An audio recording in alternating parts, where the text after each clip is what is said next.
तो इस प्रश्न में आपको बताना है किसे world CEO winner of the year 2021 पुरस्कार से सम्मानित किया गया। तो आंसर होगा किशोर येदम को।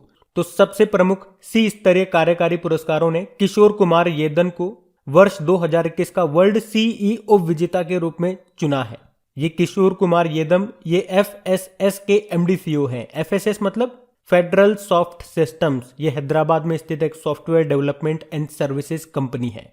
तो सिंपल सा याद रखना है, world CEO winner of the year 2021 का पुरस्कार मिला किसे? किशोर येदम को। बाकी विरल Desai global environment and climate action citizen award 2021 मिला इनको, और इन्हीं को ग्रीन मैन ऑफ गुजरात भी कहा जाता है। अनुकृति उपाध्याय सुशीला देवी पुरस्कार 2021 जीता इन्होंने अपने उपन्यास किंत्सुगी के लिए। और Anil Prakash Joshi Mother Teresa memorial award इनको मिला था। ध्यान रखना ये नाम भी। बढ़ते आगे। बताइए हाल ही में मिसेज इंडिया गैलेक्सी 2021 का खिताब किसने जीता? तो आंसर होगा निकिता सोकल ने। तो नई दिल्ली के वाइब्रेंट कॉन्सेप्ट्स के द्वारा मिसेज इंडिया गैलेक्सी 2021 का आयोजन किया गया और डॉक्टर निकिता सोकल को मिसेज इंडिया गैलेक्सी 2021 का ताज पहनाया गया। अब जो बाकी नाम है ना वो सारे इंपॉर्टेंट है, ध्यान से सुनना। हरनाज कौर सिंधु ये चंडीगढ़ से हैं। अभी 70वीं मिस यूनिवर्स का खिताब इन्होंने जीता था। चलो कमेंट बॉक्स में टाइप करो इनसे पहले 69 नंबर का मिस यूनिवर्स का खिताब किसने जीता था। मैं आपको बता देता हूं, वो मैक्सिको देश की थी। नाम क्या है उनका? बाकी श्रुति सितारा मिस ट्रांस ग्लोबल यूनिवर्स 2021 का खिताब जीता और ये खिताब जीतने वाली ये पहली भारतीय बनी थी। Pearl Agarwal first Miss India 2021 का खिताब जीता था। अगर आपसे पूछा जाए मिस अर्थ इंडिया 2021 का खिताब किसने जीता, तो आंसर होगा रश्मि माधुरी ने। पूजा बदलानी का नाम भी याद रखो, मिसेज वर्ल्ड वाइड क्वीन का खिताब जीता था। और Vaidehi Dongre miss India USA 2021 का खिताब जीता था। अब आप कमेंट बॉक्स में एक और प्रश्न का उत्तर दो, रामानुजन पुरस्कार अभी किसने जीता था? आंसर दो, हम बढ़ते आगे। फिर देखिए इस प्रश्न में आपसे क्या पूछा जा रहा है, अभी हाल ही में किसे मरणोपरांत मुंबई प्रेस क्लब के रेड इंक अवार्ड 2020 से सम्मानित किया गया? तो आंसर होगा दानिश सिद्दीकी को। तो फोटो जर्नलिस्ट दानिश सिद्दीकी जिनकी अफगानिस्तान में एक असाइनमेंट के दौरान मृत्यु हो गई थी, अभी उन्हें मरणोपरांत मुंबई प्रेस क्लब के द्वारा 2020 के लिए जर्नलिस्ट ऑफ द ईयर से सम्मानित किया गया। और हमारे जो चीफ जस्टिस ऑफ इंडिया हैं एनवी रमन्ना, उन्होंने वार्षिक red ink award for excellence in journalism उनको दिया। दानिश सिद्दीकी को खोजी और प्रभावशाली समाचार फोटोग्राफी के अपने स्पेक्ट्रम के लिए उन्हें यह पुरस्कार मिला। उनकी जो पत्नी है फेडरिक सिद्दीकी, उन्होंने ये पुरस्कार ग्रहण किया। बाकी विरल Desai global environment and climate action citizen award 2021 मिला। नीना गुप्ता रामानुजन पुरस्कार 2021 मिला। और प्रवीण राव 7वां MS स्वामीनाथन पुरस्कार जीता इन्होंने। बढ़ते आगे। फिर देखिए प्रश्न में पूछा जा रहा है किसे बिहार विभूति सम्मान से सम्मानित किया गया? तो आंसर होगा रोहित कुमार को। तो मीडिया ट्रेंड्स के संस्थापक रोहित कुमार को बिहार उद्यमिता सम्मेलन 2021 में बिहार विभूति सम्मान से सम्मानित किया गया। इसका उद्देश्य क्या है? ऐसे प्रतिबद्ध व्यक्तियों को जोड़ना जिन्होंने स्वैच्छिक आधार पर किसी भी मुख्य विषय पर भविष्य के निर्माण में योगदान करने का विकल्प चुना है। बाकी Anita Desai Tata literature life time achievement award जीता। एम मुकुंदन 2021 का जेसीबी पुरस्कार जीता अपनी पुस्तक दिल्ली अ सोलिलिकी के लिए। और डॉक्टर रणदीप गुलेरिया 22वां लाल बहादुर शास्त्री पुरस्कार इन्होंने जीता। बढ़ते आगे। तो इस प्रश्न में आपसे पूछा जा रहा है कि अभी किसने फोटो पत्रकारिता में रामनाथ गोयन का पुरस्कार जीता? तो आंसर होगा जिशान ए लतीफ। तो जिशान ए लतीफ ने फोटो पत्रकारिता श्रेणी में रामनाथ गोयन का पुरस्कार जीता है। उन्होंने अपने फोटो निबंध NRC यानी कि राष्ट्रीय नागरिक रजिस्टर में शामिल करने के लिए कठिन संघर्ष के लिए पुरस्कार जीता है, जिसे अक्टूबर 2019 में द कारवा में प्रकाशित किया गया था। उन्होंने उसमें उन लोगों की दुर्दशा के बारे में बताया जिन्हें NRC से हटा दिया गया था। तो सिंपल सा याद रखना, वन लाइन प्रश्न है। फोटो पत्रकारिता में रामनाथ गोयन का पुरस्कार जीता किसने? जिशान ए लतीफ ने। बाकी अनुकृति उपाध्याय सुशीला देवी पुरस्कार जीता इन्होंने अपने उपन्यास किंत्सुगी के लिए। नीना गुप्ता रामानुजन पुरस्कार जीता। और एम मुकुंदन 2021 का जेसीबी पुरस्कार जीता अपनी बुक दिल्ली अ सोलिलिकी के लिए। बढ़ते आगे। फिर अच्छा प्रश्न है ये कि किसने अंक ज्योतिष यानी कि न्यूमेरोलॉजी पर पहला गिनीज वर्ल्ड रिकॉर्ड हासिल किया? आंसर होगा जेसी चौधरी। तो अंक ज्योतिष में पहली बार गिनीज वर्ल्ड रिकॉर्ड और 2022 का पहला वर्ल्ड रिकॉर्ड भारत के शीर्ष अंक शास्त्री जेसी चौधरी ने जीता है। तो ध्यान से सुनना इस प्रश्न को। हमने क्या कहा? अंक ज्योतिषी में यानी कि न्यूमेरोलॉजी में पहली बार ये गिनीज वर्ल्ड रिकॉर्ड दिया गया। उसके अलावा 2022 यानी कि इस वर्ष का ये पहला वर्ल्ड रिकॉर्ड है जो कि मिल रहा है भारत के अंक शास्त्री जेसी चौधरी को। और जेसी से एक नाम आप रिलेट कर पा रहे होंगे, या आपके माइंड में आ रहा होगा, एनडी जेसी का नाम। चलो बताओ एनडी जेसी कौन है, ये क्या बने थे अभी ये। बाकी फुमजिले मलाम्बो की बात करेंगे तो ग्लोबल गोलकीपर अवार्ड 2021 जीता था इन्होंने। फेरोज फेजा बीथर ये बांग्लादेश की है और इन्होंने 2021 का चेंज मेकर अवार्ड जीता था। एसवी सरस्वती 2020 का नेशनल फ्लोरेंस नाइटिंगेल अवार्ड जीता था। और अगर पूछे 2021 का किसने जीता तो भानुमति घेवला ने। बढ़ते आगे, चलिए बताइए अभी हाल ही में तीसरे राष्ट्रीय जल पुरस्कार 2020 में किस राज्य को प्रथम पुरस्कार मिला? तो आंसर होगा उत्तर प्रदेश। तो अभी तीसरे राष्ट्रीय जल पुरस्कार 2020 की घोषणा की गई जिसमें सर्वश्रेष्ठ राज्य श्रेणी में उत्तर प्रदेश को प्रथम पुरस्कार मिला। सेकंड पे रहा राजस्थान और तीसरे नंबर पे तमिलनाडु है। तो ये है तीसरा राष्ट्रीय जल पुरस्कार 2020 में जो आया। अगर बात करें पहला राष्ट्रीय जल पुरस्कार की तो वो 2018 में आया था। कौन जारी करता है? जल शक्ति मंत्रालय इसको जारी करता है, जिसके मंत्री कौन है? गजेंद्र सिंह शेखावत हैं, जिनका निर्वाचन क्षेत्र कॉन्स्टिट्यूएंसी है राजस्थान का जोधपुर। अब मेरा प्रश्न आप लोगों से बनेगा एक कि अभी जल शक्ति मंत्रालय में सेक्रेटरी सचिव कौन बनी है, और उनका नाम बहुत इंपॉर्टेंट है। मैंने आपको बताया भी अच्छी तरह से। अब बताओ आप। अच्छा, जल हमारे जीवन के लिए जल बहुत ही ज्यादा इंपॉर्टेंट है। तो कुछ इंपॉर्टेंट क्वेश्चन मैं आप लोगों से पूछूंगा। बताओ पहले तो विश्व जल दिवस, वर्ल्ड वाटर डे कब मनाते हैं? 22 मार्च को। वाटर मैन ऑफ इंडिया किन्हें कहा जाता है? राजेंद्र सिंह को। हर घर जल वाला पहला राज्य कौन सा बना था? गोवा बना था।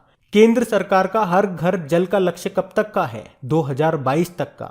24 घंटे 7 दिन नल से स्वच्छ जल देने वाला पहला शहर कौन सा बना? उड़ीसा का पुरी बना। तो ये सारे पॉइंट ध्यान रखना आप। बढ़ते आगे। तो बताइए अभी हाल ही में जारी टॉप 10 वैश्विक हवाई अड्डों की सूची में शामिल होने वाला एकमात्र हवाई अड्डा कौन सा है? और ये बात हो रही है 2021 में जो फ्लाइटें ऑन टाइम रही हैं। तो अभी एविएशन एनालिटिक्स फर्म है सीरियम, उसने दुनिया के टॉप 10 ऐसे हवाई अड्डों की सूची तैयार की है, ऐसी लिस्ट तैयार की है जहां साल 2021 में जो फ्लाइट्स हैं वो ऑन टाइम रही हैं। और उसी में भारत से एकमात्र हवाई अड्डा भी है। कौन सा? चेन्नई एयरपोर्ट, जो कि इस लिस्ट में 8वें स्थान पर है। इस लिस्ट में टॉप पर कौन है? यूएसए का मियामी एयरपोर्ट है। और हमारे नागरिक व उड्डयन मंत्री कौन है? ज्योतिरादित्य सिंधिया। अच्छा बताइए अभी किसे आईसीएमआर राष्ट्रीय पुरस्कार, जिसे कहेंगे डॉक्टर सुभाष मुखर्जी पुरस्कार के लिए चुना गया, किसको? तो आंसर होगा सतीश अडिगा को। तो Manipal academy of higher education के तहत कस्तूरबा मेडिकल कॉलेज में क्लिनिकल एम्ब्रियोलॉजी डिपार्टमेंट के प्रोफेसर हैं ये डॉक्टर सतीश अडिगा, और इन्हीं को आईसीएमआर यानी कि Indian council of medical research ने राष्ट्रीय पुरस्कार के लिए चुना है। तो इन वेट्रो फर्टिलाइजेशन के क्षेत्र में उनके उत्कृष्ट योगदान के लिए उन्हें आईसीएमआर से डॉक्टर सुभाष मुखर्जी पुरस्कार मिलेगा। उन्होंने क्लिनिकल आईवीएफ और फर्टिलिटी रिसर्च दोनों में महत्वपूर्ण योगदान दिया, इसीलिए मिलेगा इनको ये सम्मान। तो इनका नाम याद रखना, सतीश अडिगा है। कौन सा पुरस्कार मिलेगा? डॉक्टर सुभाष मुखर्जी पुरस्कार। कौन देगा? Indian council of medical research. ये 3 पॉइंट ध्यान रखो।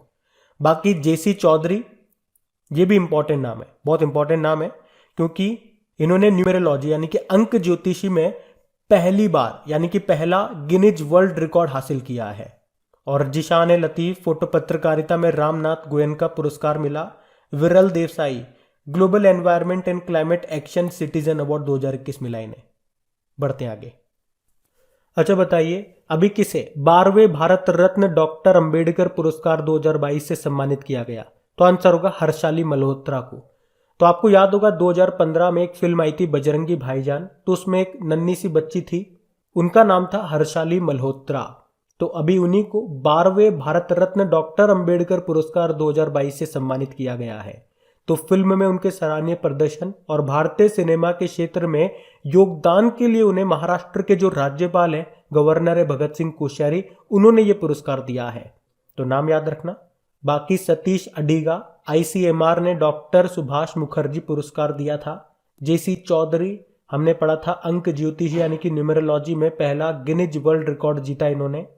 और हरनाज संधू 70वीं मिस यूनिवर्स 2021 का खिताब इन्होंने जीता था। बढ़ते हैं आगे।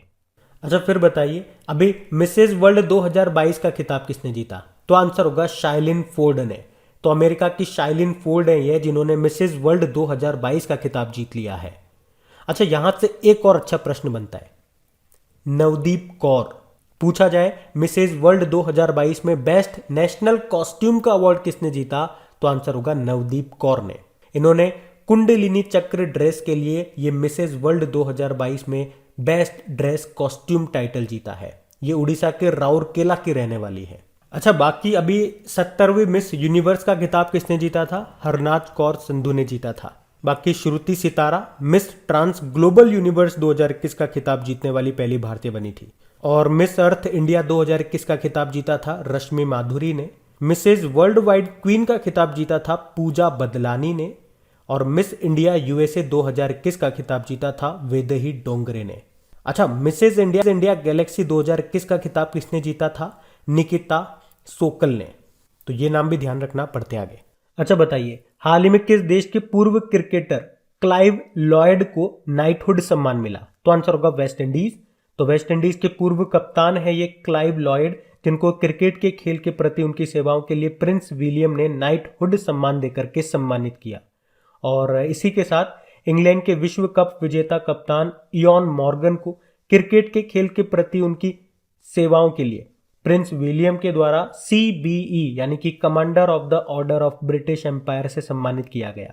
और आप भी जानते हो, आप कुछ दिन पहले ही हमारे एक फॉर्मूला 1 ड्राइवर हैं जिनको भी ये नाइटहुड सम्मान मिला था। उनका नाम है लुइस हैमिल्टन, वो ब्रिटेन से है। और किस कार कंपनी के ड्राइवर हैं? तो मर्सिडीज के। और मैंने आपको एक प्रश्न इसी के साथ बताया था कि रविंद्रनाथ टैगोर ने किस घटना के बाद नाइटहुड की उपाधि त्याग दी थी? तो एक्चुअली में उन्हें ये उपाधि मिली थी 1915 में। फिर आप जानते हो उसके बाद 1919 में जलियांवाला बाग हत्याकांड हुआ और उसी के विरोध में नाइटहुड की उपाधि को उन्होंने त्याग दिया था। बढ़ते आगे। तो इस प्रश्न में आपसे क्या पूछा जा रहा है, देखिए अभी हाल ही में किसने अंतरराष्ट्रीय लोक कला महोत्सव में स्वर्ण पदक जीता? तो आंसर होगा सुमित भाले। तो महाराष्ट्र के एक युवा लावणी कलाकार हैं ये सुमित भाले, जिन्होंने अभी दुबई में अंतरराष्ट्रीय लोक कला महोत्सव में स्वर्ण पदक जीता है, गोल्ड मेडल जीता है। वे महाराष्ट्र के फुलबाड़ी जिले के पाथरी के रहने वाले हैं। लावणी आप जानते हो महाराष्ट्र का एक पारंपरिक नृत्य है। यह पारंपरिक गीत और नृत्य का एक संयोजन है, कॉम्बिनेशन है, जो विशेष रूप से ढोलकी की थाप पर किया जाता है। बाकी हर्षाली मल्होत्रा, ये बजरंगी भाईजान जो मूवी आई थी उसमें जो बच्ची का रोल किया था मुन्नी का, ये वही है हर्षाली मल्होत्रा, अभी बड़ी हो गई। और अभी 12वां भारत रत्न डॉक्टर अंबेडकर अवार्ड 2022 इन्होंने जीत लिया। सतीश अडिगा की बात करेंगे, डॉक्टर सुभाष मुखर्जी पुरस्कार जीता इन्होंने। किसने दिया? ICMR Indian council of medical research ने। जेसी चौधरी, इंपॉर्टेंट नाम, कई बार आपको बता चुका हूं। अंक ज्योतिषी यानी कि न्यूमेरोलॉजी में पहला गिनीज वर्ल्ड रिकॉर्ड इन्होंने जीता है, ध्यान रखना ये। बढ़ते आगे। अच्छा बताइए, हाल ही में किस बैंक ने IBS intelligence global fintech innovation award 2021 को जीत लिया है? तो आंसर होगा एक्सिस बैंक ने। तो एक्चुअली में एक तो हो गया एक्सिस बैंक और एक CRM नेक्स्ट सॉल्यूशन। इन्होंने सर्वश्रेष्ठ CRM यानी कि कस्टमर रिलेशनशिप मैनेजमेंट प्रणाली कार्यान्वयन के लिए IBS intelligence global fintech innovation award 2021 को जीता है। ये दुनिया भर में वैश्विक बैंकरों और IT सलाहकारों के लिए सबसे प्रमुख पुरस्कारों में से एक है। देखो एक्सिस बैंक की बात करते हैं, स्थापना होती है 1993 में। हेडक्वार्टर है मुंबई में। MD CEO अमिताभ चौधरी हैं और इसके अध्यक्ष हैं राकेश मखीजा। वैसे इसकी टैगलाइन क्या होती है? बढ़ती का नाम जिंदगी। और आपको याद होगा देश में पॉइंट ऑफ सेल मशीन स्थापित करने वाला दूसरा सबसे बड़ा बैंक यही है, एक्सिस बैंक। अभी बायोमेट्रिक आधारित बैंकिंग भुगतान के लिए एक्सिस बैंक ने मिंकासुपे के साथ भी समझौता किया था। बाकी इंडिसेंट बैंक अभी ग्रीन फिक्स्ड डिपॉजिट शुरू किया है इसने। HDFC बैंक आपको याद होगा मोस्ट इनोवेटिव बेस्ट प्रैक्टिस 2021 के लिए कॉन्फेडरेशन ऑफ इंडियन इंडस्ट्री का अवार्ड जीता था। फेडरल बैंक अभी इसने महिला मित्र प्लस नाम से एक बचत योजना शुरू की थी, ध्यान रखना ये। बढ़ते आगे। अच्छा बताइए किसे 2022 के जेनेसिस पुरस्कार से सम्मानित किया गया? तो आंसर होगा एल्बर्ट बोरला। तो अमेरिकी फार्मा कंपनी है फाइजर और उसके CEO हैं ये एल्बर्ट बोरला, जिन्हें 2022 के जेनेसिस पुरस्कार से अभी सम्मानित किया गया। अभी उन्हें ये जो सम्मान है कुछ ही महीनों के भीतर कोरोना वैक्सीन डेवलप करने के लिए दिया गया है। और इसी तरह से साइरस पूनावाला का नाम आपने सुना होगा। पुणे में जो सीरम इंस्टीट्यूट ऑफ इंडिया है उसके चेयरमैन हैं ये साइरस पूनावाला। इन्हें लोकमान्य तिलक राष्ट्र पुरस्कार 2021 मिला था कोविशील्ड वैक्सीन बनाने के लिए। एलेक्सी नवल्नी यूरोपीय संघ का सखारोव पुरस्कार जीता इन्होंने। और फुमजिले मलाम्बो एंगकुका ग्लोबल गोलकीपर अवार्ड 2021 इन्होंने जीता था। अच्छा बताइए, अभी international association of working women award को किसने जीता? तो आंसर होगा सुष्मिता सेन ने। तो बॉलीवुड एक्ट्रेस हैं ये सुष्मिता सेन, और अभी इन्हीं को Washington DC south Asian film festival 2021 में international association of working women award से सम्मानित किया गया। उन्हें उनके शो आर्या 2 के लिए एक टीवी सीरीज में एक महिला अभिनेता के उत्कृष्ट प्रदर्शन के लिए सम्मानित किया गया है। बाकी नवदीप कौर अभी मिसेज वर्ल्ड 2022 में बेस्ट नेशनल कॉस्ट्यूम का अवार्ड मिला था इनको। ये उड़ीसा के राउरकेला से हैं। और अगर आपसे पूछे मिसेज वर्ल्ड 2022 का खिताब किसने जीता, तो शाइलिन फोर्ड ने, जो कि अमेरिका की है। और हर्षाली मल्होत्रा बजरंगी भाईजान जो मूवी आई थी उसमें जो मुन्नी का रोल किया था, अब ये मुन्नी बड़ी हो चुकी है। और अभी इनको 12वां भारत रत्न डॉक्टर अंबेडकर अवार्ड 2022 मिला। आलिया भट्ट, पेटा इंडिया ने 2021 का पर्सन ऑफ द ईयर चुना था आलिया भट्ट को। नाम ध्यान रखना, बढ़ते आगे। अच्छा बताइए, किसे आपदा प्रबंधन में उनके कार्य के लिए सुभाष चंद्र बोस आपदा प्रबंधन पुरस्कार 2022 के लिए चुना गया? तो आंसर होगा विनोद शर्मा को। तो देखो, ये जो पुरस्कार होता है ना, सुभाष चंद्र बोस आपदा प्रबंधन पुरस्कार, ये हर साल 2 कैटेगरी में दिया जाता है। संस्थागत श्रेणी में यानी कि इंस्टीट्यूशनल कैटेगरी में, और व्यक्तिगत श्रेणी में। तो मैं आपको दोनों बता देता हूं। संस्थागत श्रेणी में बात करोगे तो गुजरात आपदा प्रबंधन संस्थान को, और व्यक्तिगत श्रेणी में बात करेंगे तो प्रोफेसर विनोद शर्मा को। अभी सुभाष चंद्र बोस आपदा प्रबंधन पुरस्कार 2022 के लिए चुना गया है। तो वैसे तो अभी प्रधानमंत्री नरेंद्र मोदी जी ने इंडिया गेट पर ये सुभाष चंद्र बोस आपदा प्रबंधन पुरस्कार प्रदान किए हैं 4 सालों के लिए, 2019, 2020, 2021 और 2022 के लिए। मैंने अभी आपको प्रश्न में 2022 का बताया, बाकी बता मैं आपको एक बार सारे देता हूं। 2019 के लिए किसे चुना गया? 8वीं बटालियन एनडीआरएफ को। 2020 के लिए KM सिंह और DMMC उत्तराखंड को। 2021 के लिए राजेंद्र भंडारी और सीड्स को। 2022 मैंने आपको बता दिया प्रोफेसर विनोद शर्मा और गुजरात आपदा प्रबंधन संस्थान को। ये 2022 वाला आप याद रखना। बाकी ये नाम तो मैं आपको कई बार बता चुका हूं, जिसमें से JC चौधरी तो हर बार मैं आपको बताता हूं। अंक ज्योतिषी न्यूमेरोलॉजी में पहला गिनीज वर्ल्ड रिकॉर्ड इन्होंने जीता है, इसलिए इनका नाम इंपॉर्टेंट है। अनुकृति उपाध्याय, इन्होंने अपना नॉवेल है एक किंत्सुगी, उसके लिए सुशीला देवी अवार्ड 2021 जीता। और नीलमणि फूकन, ये असमिया कवि हैं, अभी 56वां ज्ञानपीठ पुरस्कार इन्होंने जीता था। और पूछा जाए 57वां ज्ञानपीठ पुरस्कार किसने जीता?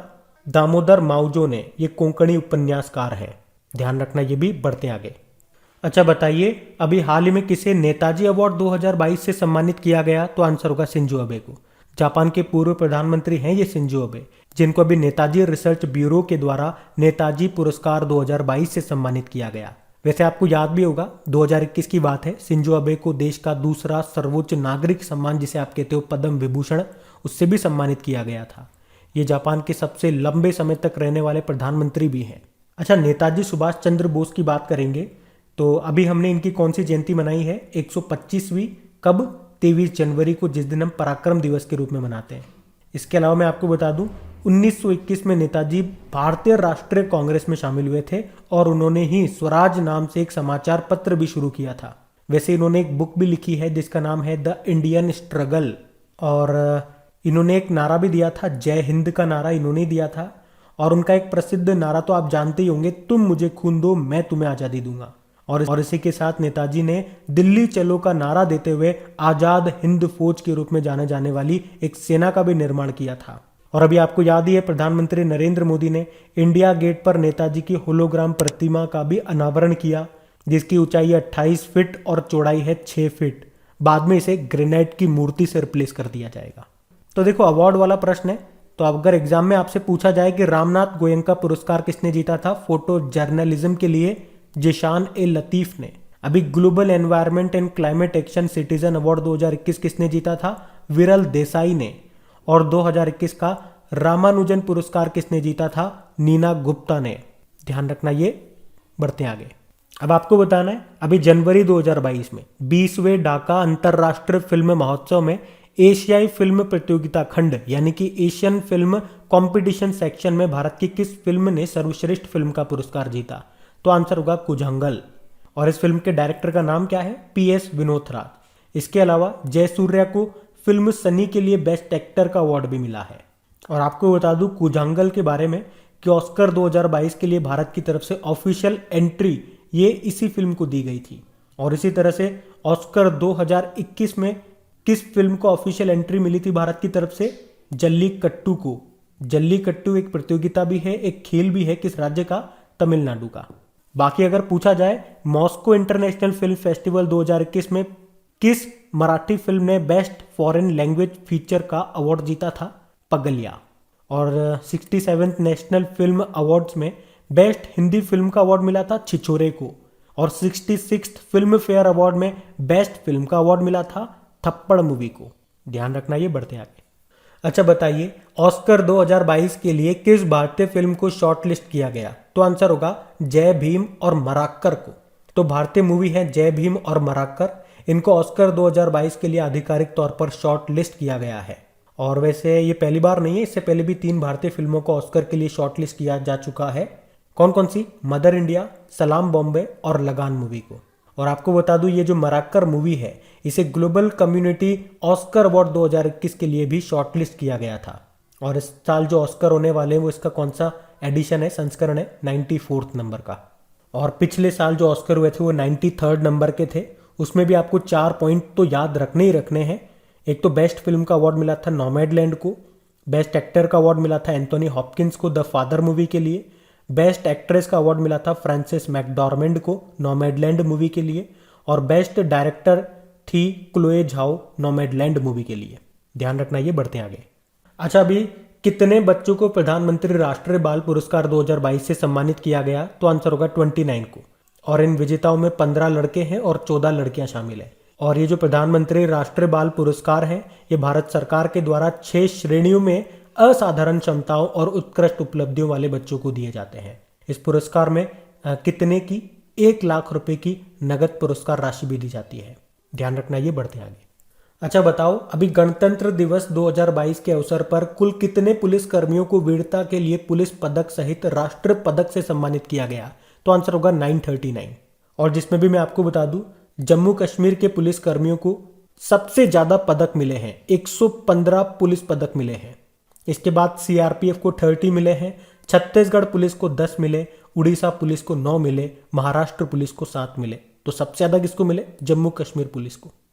बताइए, जनवरी 2022 में खेलों में उत्कृष्टता के लिए नीरज चोपड़ा को कौन सा पुरस्कार दिया गया? तो आंसर होगा परम विशिष्ट सेवा पदक। तो नीरज चोपड़ा, आप जानते हो टोक्यो ओलंपिक 2020 में भारत का पहला एथलेटिक्स गोल्ड पदक जीत करके इन्होंने इतिहास रचा था। और इस तरह से वो ओलंपिक में भारत के लिए गोल्ड जीतने वाले पहले ट्रैक एंड फील्ड एथलीट भी बने थे।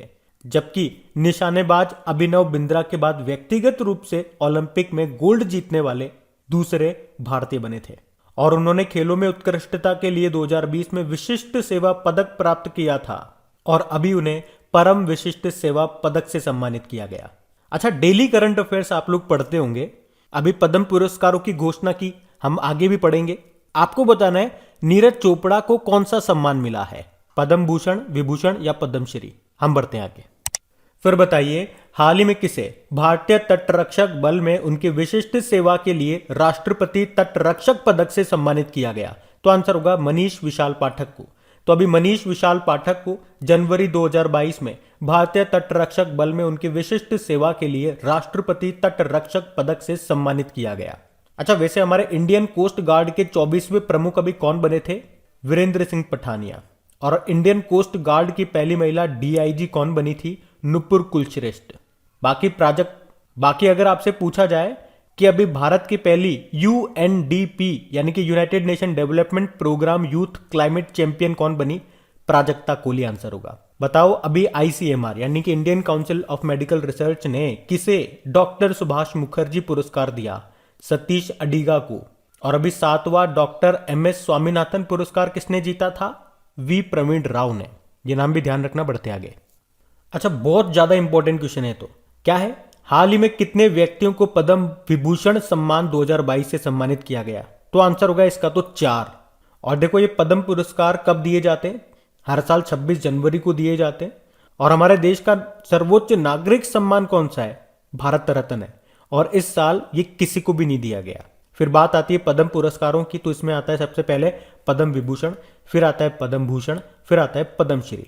तो देखो, पद्म विभूषण की बात करेंगे, 4 व्यक्तियों को दिया गया, ये याद रखने, चारों के चारों नाम।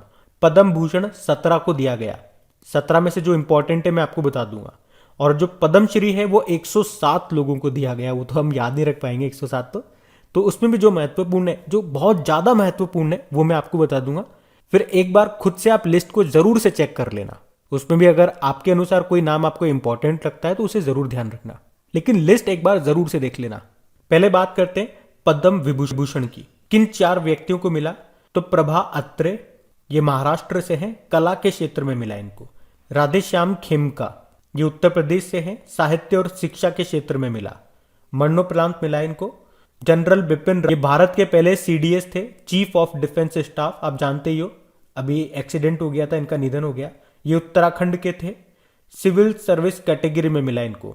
और कल्याण सिंह, उत्तर प्रदेश के पूर्व मुख्यमंत्री ये रह चुके, राजस्थान के गवर्नर भी ये रह चुके। और मरणोपरांत, अभी हमने पढ़ा था निधन हो गया इनका, मरणोपरांत मिला इनको लोक कल्याण क्षेत्र में, public service public welfare category में। तो 4 में से 3 मरणोपरांत मिल रहा है और एक ये जिंदा है, प्रभा अत्रे, इनको मिल रहा है। तो ये चारों तो नाम याद ही रखने हैं। बाकी चलते हैं पद्म भूषण की। हमने कहा कितनों को? 17 को दिया गया। 17 में से 5-6 नाम मैं आपको बता रहा हूं। एक तो गुलाम नबी आजाद को मिला पब्लिक अफेयर्स में, और ये नाम भी अभी चर्चा में रहा, इन्होंने ये ग्रहण कर लिया अवार्ड। और इनकी पार्टी के कुछ नेता हैं, उन्होंने इनके खिलाफ बोले। इनका नाम इसलिए न्यूज में था, तो ध्यान रखें आप, क्योंकि अक्सर जो न्यूज चर्चा में रहती है वो पूछ ली जाती है। बाकी राज महर्षि को मिला सिविल सर्विसेज में, सिविल सेवा में। सत्य नडेला, बहुत ज्यादा इंपॉर्टेंट नाम है, माइक्रोसॉफ्ट के सीईओ हैं, इनको मिला। और उसी तरह से गूगल के सीईओ सुंदर पिचई को मिला। बाकी serum institute of India Pune के जो अध्यक्ष हैं, संस्थापक हैं, साइरस पूनावाला, उनको मिला। और कौन सी दवा बनाई इन्होंने? कोविशील्ड नाम की दवा बनाई है। अच्छा, कमेंट बॉक्स में टाइप करके बताना कोवैक्सीन को किसने बनाया है। एक ये देवेंद्र झाझड़िया का नाम अलग से याद रखना आप, ये खिलाड़ी है, पैरा खिलाड़ी है, ये राजस्थान से है, भाला फेंक से इनका संबंध है। अभी टोक्यो पैरालंपिक 2020 में सिल्वर इन्होंने जीता था, इनको मिला पद्म भूषण। बाकी एक संजय राजा राम का नाम भी ध्यान रख लेना, इनको भी मरणोपरांत मिल रहा है। और ये नाम मैं आपको इसलिए बता रहा हूं क्योंकि इस लिस्ट में ये एकमात्र ऐसे व्यक्ति हैं जो भारत के बाहर से हैं, बाहर रहते हैं मैक्सिको में। अब बात करते हैं पद्मश्री की, कितने हैं? 107 को। तो इसमें भी मैं 4-5 जो मुझे महत्वपूर्ण लगे मैं आपको बता रहा हूं। जैसे कि एक तो सिंगर हो गए, सोनू निगम का ध्यान रखना नाम, ये महाराष्ट्र में इनका रेजिडेंस है, वैसे है तो ये हरियाणा से। आपसे ये नहीं पूछेंगे ये कहां से है, बस आपसे नाम पूछेंगे। और ज्यादा से ज्यादा पूछ सकते हैं किस क्षेत्र में इनको मिला है, ये क्या है।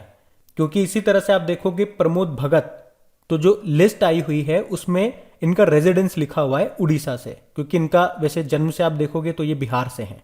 बाकी सोनू निगम नाम ध्यान रख लिया। अब जो 4-5 नाम मैं बता रहा हूं वो सारे खिलाड़ी हैं और सारे नाम आपको याद है। वैसे अवनी लखेरा का नाम, शूटर है, ये राजस्थान की है।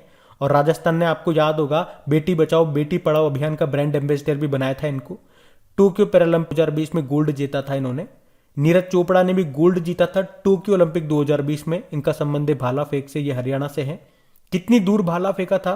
87.58 मीटर। और भाला फेंक दिवस हम कब मनाते हैं? कमेंट बॉक्स में टाइप करो। वंदना कटारिया का संबंध हॉकी से है, ये उत्तराखंड की है। उत्तराखंड की सरकार ने इनको बेटी बचाओ बेटी पढ़ाओ अभियान का ब्रांड एम्बेसडर बनाया था। और प्रमोद भगत ये पैरा बैडमिंटन प्लेयर है, अभी टोक्यो पैरालंपिक में गोल्ड इन्होंने जीता था। तो ये नाम आप ध्यान रखेंगे। बढ़ते आगे। अच्छा बताइए, अभी किस राज्य के पूर्व मुख्यमंत्री जिनका नाम है बुद्ध देव भट्टाचार्य, अभी इन्होंने पद्म भूषण पुरस्कार लेने से इनकार कर दिया? क्या नाम है इनका? कहां के पूर्व मुख्यमंत्री थे ये? पश्चिम बंगाल। तो बुद्ध देव भट्टाचार्य ये पश्चिम बंगाल के पूर्व मुख्यमंत्री थे और अभी इन्हें पद्म भूषण पुरस्कार के लिए चुना गया, लेकिन इन्होंने लेने से ही मना कर दिया। क्यों? क्योंकि इनका कहना था कि आपने हमें बताया नहीं पुरस्कार के बारे में, हमें रिटर्न आपको देना चाहिए था। और इतना ही नहीं, एक और है जिनका नाम है संध्या मुखोपाध्याय। ये गायिका हैं और इन्हें मिल रहा था पद्मश्री, पर इन्होंने भी लेने से मना कर दिया। तो इनके नाम अभी न्यूज में थे, ये आप ध्यान रखना। बाकी मैं आपको बता चुका हूं सारे कि भारत रत्न नहीं मिला, पद्म विभूषण 4 को, पद्म भूषण 17 को और पद्मश्री 107 को मिला है। जो भी इंपॉर्टेंट नाम थे वो भी मैंने आपको याद करवा दिए। और मैंने आपको फिर भी बोला है, एक बार लिस्ट को आप जरूर से रीड कर लीजिएगा, चाहे 5 मिनट के लिए रीड करना, लेकिन रीड जरूर कर लेना, ताकि सारे नाम एक बार आपकी नजरों के नीचे से निकल जाए। हम बढ़ते हैं आगे। अच्छा बताइए, इंपॉर्टेंट प्रश्न है कि किस राज्य के सत्यमंगलम टाइगर रिजर्व को अंतरराष्ट्रीय TX2 पुरस्कार से सम्मानित किया गया? तो आंसर होगा तमिलनाडु। तो अभी तमिलनाडु के सत्यमंगलम टाइगर रिजर्व को 2010 से बाघों की आबादी को दोगुना करने के लिए अंतरराष्ट्रीय TX2 पुरस्कार से सम्मानित किया गया। तो ये टाइगर रिजर्व आपको तमिलनाडु के इरोड जिले में मिलेगा और अब इसमें आपको 80 टाइगर मिलेंगे। अच्छा, अभी जंगली बाघों की संख्या दोगुनी करने के लिए नेपाल के बर्दिया टाइगर रिजर्व को भी ये पुरस्कार मिला है। और ये पुरस्कार विश्व वन्यजीव कोष के द्वारा, वर्ल्ड वाइल्ड लाइफ फंड के द्वारा दिया जाता है, जिसका हेडक्वार्टर कहां पर है? ग्लैंड, स्विट्जरलैंड में। तो TX2 पुरस्कार उन रिजर्व को दिया जाता है जो 2010 के बाद से बाघों की आबादी में उल्लेखनीय और औसत दर्जे की वृद्धि हासिल करते हैं। और आपको याद भी होगा, पिछले साल उत्तर प्रदेश के पीलीभीत टाइगर रिजर्व को समय से पहले बाघों की आबादी को दोगुना करने के लिए पहले TX2 पुरस्कार से सम्मानित किया गया था। अच्छा, भारत में टाइगर प्रोजेक्ट आया था 1973 में। और अभी भारत का नवीनतम टाइगर रिजर्व कौन सा बना था? गुरु घासीदास टाइगर रिजर्व, जो छत्तीसगढ़ का है। ये 53वें नंबर का, 53 नंबर का टाइगर रिजर्व बना था, भारत का 53वां टाइगर रिजर्व। और इससे पहले 52वां कौन सा बना था? राजस्थान का रामगढ़ विषधारी वन्यजीव अभ्यारण्य, जो आपको मिलेगा बूंदी में। अच्छा, इंटरनेशनल टाइगर डे कब होता है? 29 जुलाई को। और टाइगर मैन ऑफ इंडिया कहा जाता है कैलाश सांखला को। अच्छा बताओ, अभी 2021 में कितने टाइगर रिजर्व को CATS मान्यता मिली थी? 14 टाइगर रिजर्व को। CATS मतलब कंजर्वेशन अश्योर्ड टाइगर स्टैंडर्ड्स। एक टाइगर रिजर्व और न्यूज में था अभी, सतपुड़ा टाइगर रिजर्व, क्योंकि विश्व धरोहर की संभावित सूची में इसे शामिल किया गया था। और अर्थ हीरोज पुरस्कार जीता था अर्थ गार्जियन श्रेणी में। अच्छा, आप तो ये बताओ, केन बेतवा नदी जोड़ परियोजना के बारे में आपने सुना होगा। उसके बीच में कौन सा टाइगर रिजर्व आ रहा है, यानी कि इस परियोजना से कौन सा टाइगर रिजर्व प्रभावित होगा? तो पन्ना टाइगर रिजर्व मध्य प्रदेश में है। और इस केन बेतवा नदी जोड़ परियोजना में पानी कहां से कहां जाना है, बताया था मैंने आपको, केन से बेतवा नदी में। और अगर आपसे पूछा जाए माता टीला परियोजना किस नदी पर है, ये प्रश्न एग्जाम में आ चुका है, इसलिए मैंने आपको 2-3 बार बता दिया। तो माता टीला परियोजना याद रखना किस नदी पर है? बेतवा नदी पर। अच्छा बताओ, अभी किस फिल्म ने राष्ट्रीय मानवाधिकार आयोग के द्वारा आयोजित प्रतियोगिता में प्रथम पुरस्कार जीता? तो आंसर होगा स्ट्रीट स्टूडेंट। तो राष्ट्रीय मानवाधिकार आयोग के द्वारा आयोजित एक प्रतियोगिता में तेलुगु लघु फिल्म है स्ट्रीट स्टूडेंट, उसको प्रथम पुरस्कार मिला है। अच्छा, आप तो ये बताओ कि राष्ट्रीय मानवाधिकार आयोग यानी कि नेशनल ह्यूमन राइट कमीशन के अभी पिछले साल जून की बात है, चेयरमैन कौन बने थे? अरुण कुमार मिश्रा।